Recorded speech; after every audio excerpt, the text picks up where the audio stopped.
आई, माझा डबा झाला का? स्वयंपाकघरातून सुमित्राचा आवाज आला. हो रे रोहन, फक्त 2 मिनिटं. गॅसवर पोळ्या, बाजूला भाजी, दुसऱ्या बाजूला चहा आणि मध्येच मुलीची रिबन शोधणारी सुमित्रा. ही तिची रोजची सकाळ होती. सुमित्रा कधी स्वतःसाठी जगलीच नव्हती.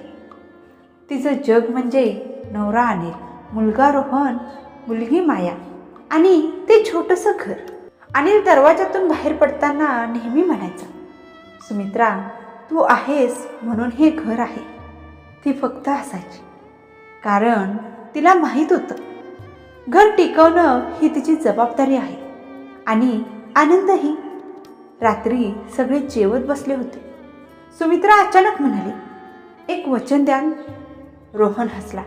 काय, पुन्हा भावनिक भाषण का? ती शांतपणे म्हणाली, कधीही घर सोडून वेगळे राहू नका. भांडण झालं तरी एकत्र राहा. माया हसली आईचं बोलणं ऐकून.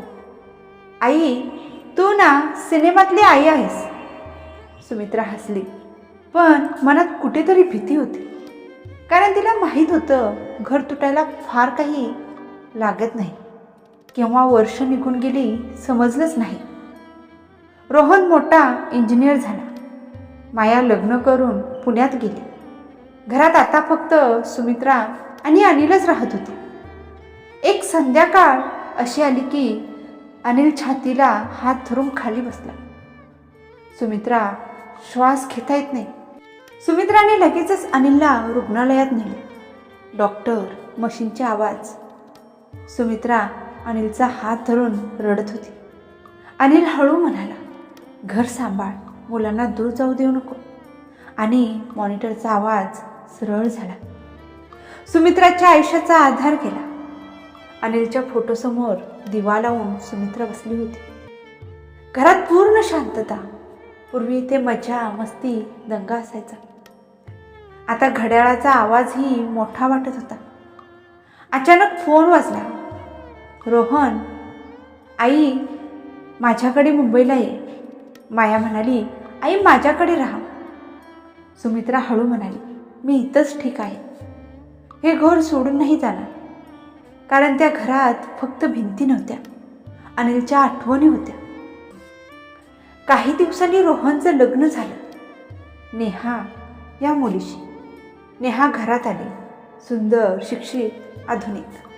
सुरुवातीचे दिवस छान होते, पण हळूहळू, आई, इतक्या सकाळी उठायची गरज नाही. आई, हे जुनं भांडं फेकून द्या. आई, मला माझं लाईफ माझ्या पद्धतीने जगायचं आहे. नेहा प्रत्येक वेळी म्हणायची. सुमित्रा प्रत्येक वेळी फक्त एकच म्हणायची, ठीक आहे बा. ती कधी भांडलीच नाही. एक दिवस स्वयंपाकघरात एकदा छोट्या गोष्टीवरून वाद झाला. नेहा रागात म्हणाली, हे घर आता आमचं आहे. सगळं तुमच्या पद्धतीनं नाही चालणार. क्षणभर वेळ थांबला. नेहाचं बोलणं ऐकून सुमित्राच्या हातातून चमचा खाली पडला.